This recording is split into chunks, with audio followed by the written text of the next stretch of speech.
points. Uh, I mean, this is a question to all of you. Perhaps you know about this Goodhart's law.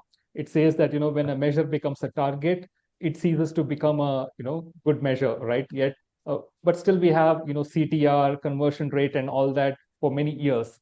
And as Robson said, sometimes what happens is you focus on these particular objectives, but yes, lose track of the business question that you're trying to answer. How can one overcome this particular phenomena where a company sets a particular measure as a target, but then they focus too much on that particular measure that it ceases to be a good measure? uh, I think we'll let Robson go first this time. Yeah.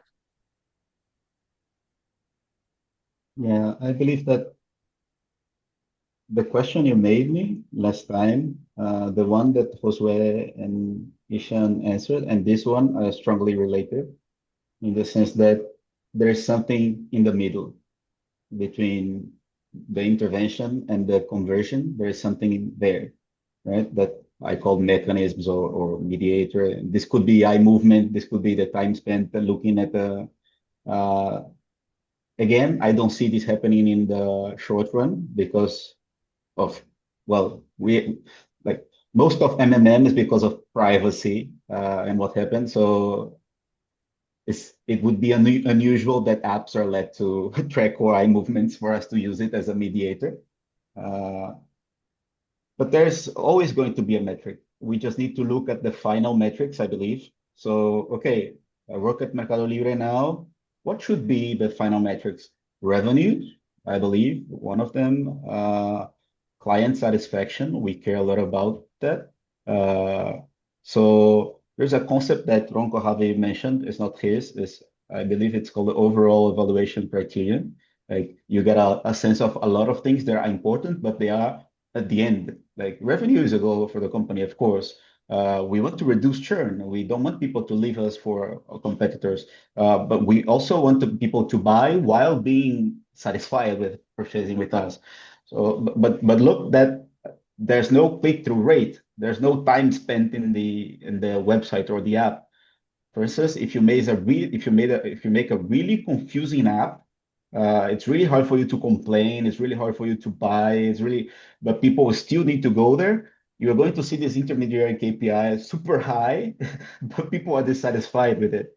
So at the end of the day, I would keep track. I would keep my eyes focused on those final KPIs, but also being thoughtful that revenue should not be the only goal because you can be a bad business and still achieve a high revenue rate. So our core values is focus on the client, is growing, is make people being able to access the banking system, and otherwise they wouldn't be. So yeah, well, I think it's a really diffuse answer, but at the end of the day, is look at why you were here, which we talked about in the previous questions. What's your sense of why and what you want to achieve?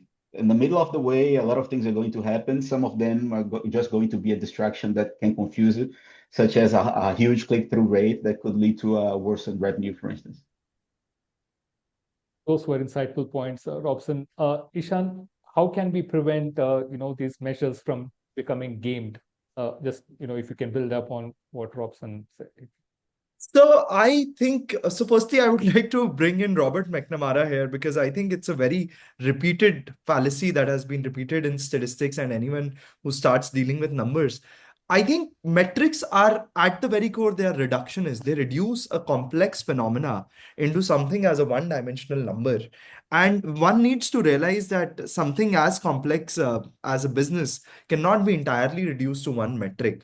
Why I want to talk about McNamara's fallacy here is that there is this story that always comes up. Robert McNamara was the defense secretary of the US during the Vietnam War, and he reduced the entire war to one metric, which is the number of enemy soldiers dead. And he was constantly at it to optimize it. And US lost the war. So I think we all need to keep McNamara fallacy in mind. I think too many metrics also, if you create a dashboard of 20 metrics, it's not going to be valuable because sometimes something or the other will always be going up and down.